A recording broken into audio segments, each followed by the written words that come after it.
อันนี้นะครับเป็นแม่เหล็กซื้อมาจาก Lazada นะครับก็เป็นของคนไทยที่นำมาขายนะครับตอนนี้เขาลดราคาครับเป็นแม่เหล็กแอนิโก้ทั้งหน้าทั้งหลังเลยนะครับ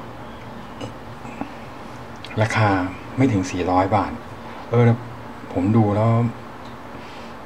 มันใช้ได้เลยนะราคาไม่แพงสำหรับคนเพิ่งหัดเล่นถ้าเปลี่ยนไปเนี่ยเสียงดีกว่าเดิมแน่นอนครับเพราะว่ามันแรงขึ้นแล้วก็มีความรู้สึกว่า เสียงมันค่อนข้างจะแบบอ้วนกว่าแล้วก็เสียงมันค่อนข้างแบบมันจะมีน้ำหนักกว่าที่เราใส่ปิกอัพเดิมๆที่มันติดมาจากกีตาร์แล้วผมเคยเทียบว่าเอาปิกอัพอย่างเงี้ยเอาไปเทียบกับปิกอัพที่แบรนด์เนมผมฟังไม่ออกจริงว่ามันต่างกันตรงไหนอะแต่ถ้ามีตังก็ซื้อแบรนด์เนมดีกว่านะครับผมเสียงว่าตามราคาอยู่แล้วครับแต่ที่จะบอกว่าคือผมแยกไม่ออกจริงๆว่าเสียงมันต่างกันขนาดไหนครับแต่แรงใช้ได้ก็เดี๋ยวลองไปฟังคลิปเสียงแล้วกันนะครับผม